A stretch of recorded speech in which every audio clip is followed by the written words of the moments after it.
Le méchant de la Bible. On entend souvent parler dans la Bible du méchant. Mais qui est-il? Alors on va commencer par un verset, celui de Job, chapitre 5, verset 17. Heureux l'homme que Dieu châtie. Ne méprise pas la correction du Tout-Puissant. Alors tout le monde dirait, la plupart diraient Amen à ce verset. Hélas, dans la réalité, le mépris de la correction, c'est l'acte le plus répandu, surtout chez le croyant.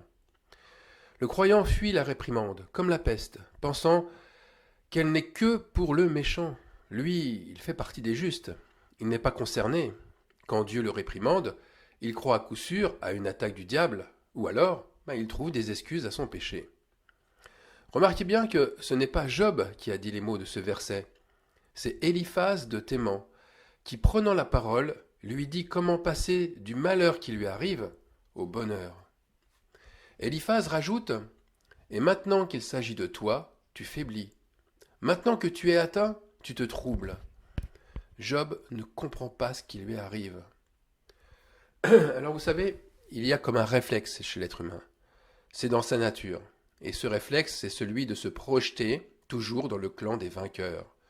Dans le clan de ceux qui réussissent. Avec ceux qui reçoivent les faveurs de Dieu. Bref, de se projeter tout le temps avec ceux qui sont sauvés. Et la contradiction est frappante.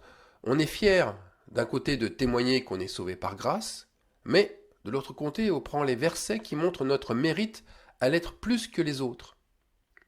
Si dans la Bible il y a des élus, un peuple béni, des enfants de Dieu, et qu'une ouverture s'ouvre pour que soi-même nous puissions en faire partie, alors, intuitivement, j'ai bien dit, de manière intuitive, on cherchera tout ce qui ira dans le sens de notre élection.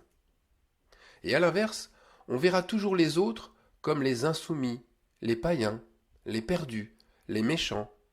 Vous voyez, c'est un réflexe.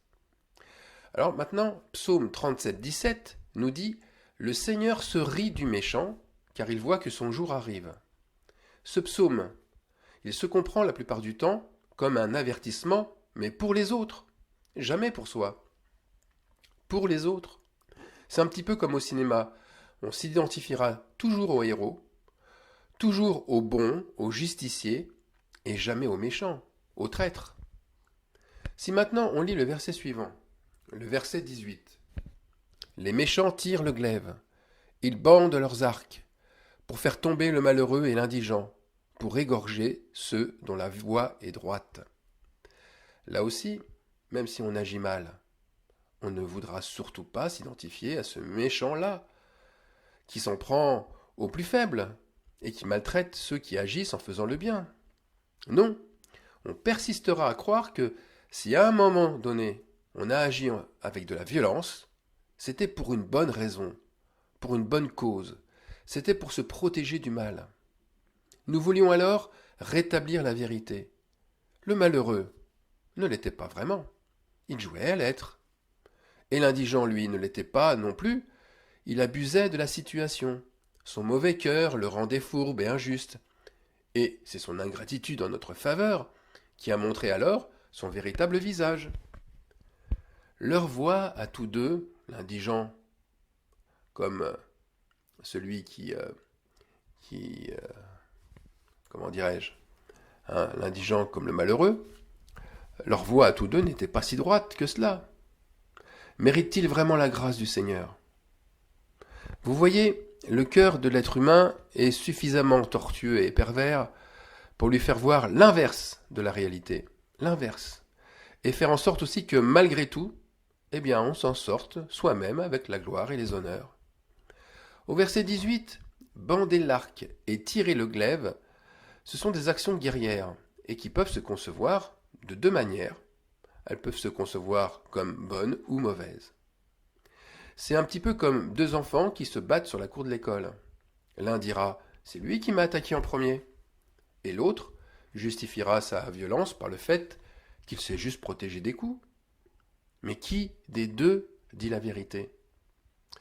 Il m'est arrivé à moi de rencontrer cette situation, et en plus à maintes reprises, en tant qu'enseignant. Et si on ne cherche pas à creuser, si on ne cherche pas à interroger des témoins sur ce qu'ils ont vu, mais on pourrait facilement se tromper et croire que celui dont l'apparence est plus chétive, celui dont le regard est plus attendrissant, ou celui qui est le plus décontenancé par ce qui lui arrive, c'est la vraie victime. Mais on s'apercevra après, par la suite, que tout cela n'était qu'un jeu de dupes, une mise en scène, pour que l'autre passe pour le mauvais élève, pour que l'autre passe, au final, pour le méchant. Alors on se trouve toujours des circonstances atténuantes pour justifier ses mauvais choix et ses actes malfaisants. Et en premier, c'est pour sauver son ego, c'est pour sauver sa belle image de soi-même.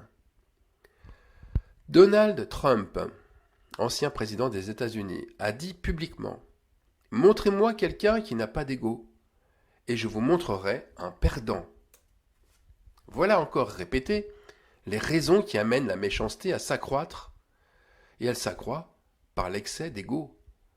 On ne veut surtout pas passer pour un perdant.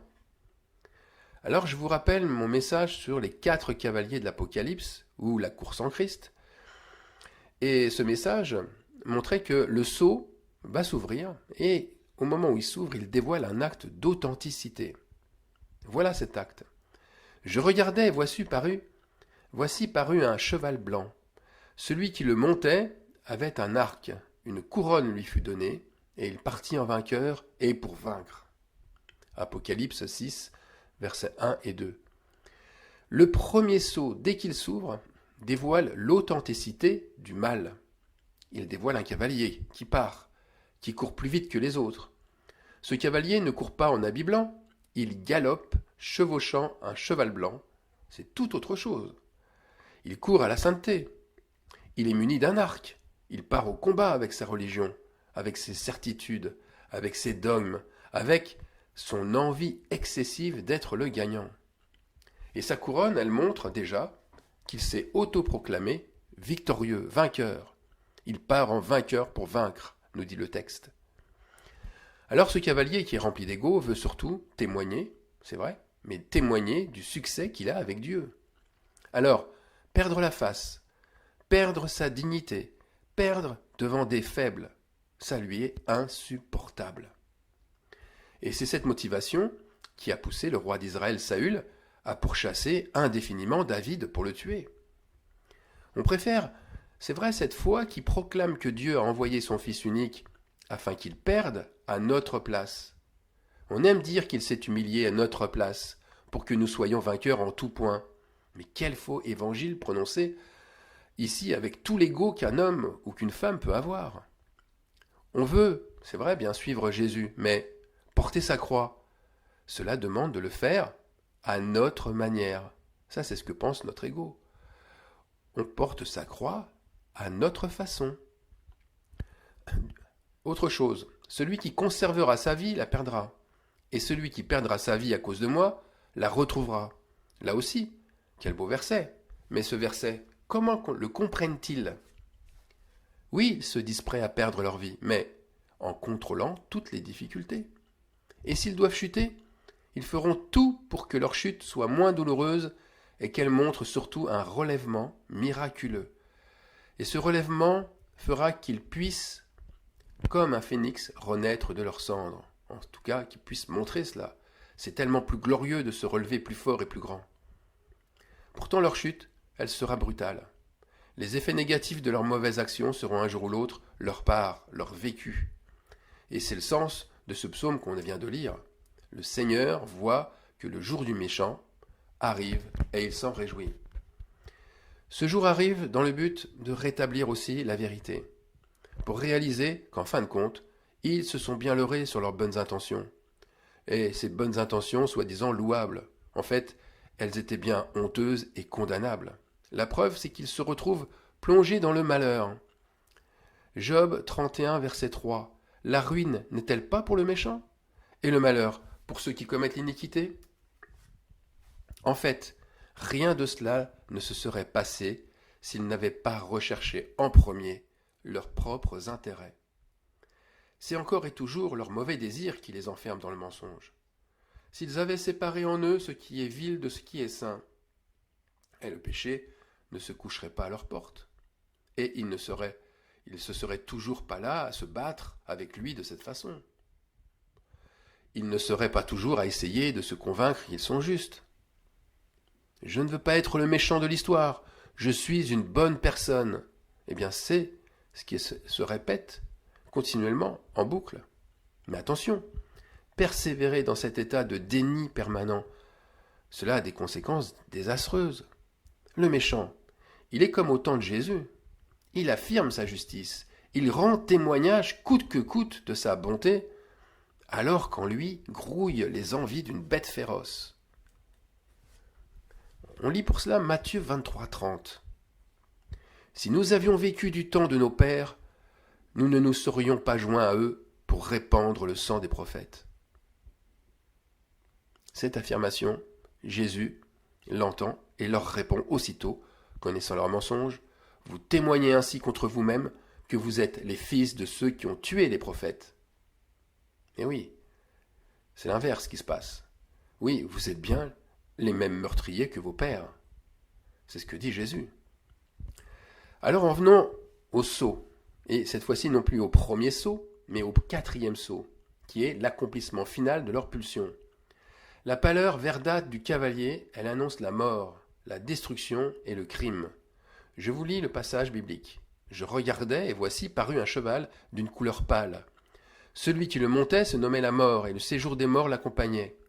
Le pouvoir leur fut donné sur le quart de la terre pour faire périr les hommes par l'épée, par la famine, par la mortalité et par les bêtes sauvages de la terre.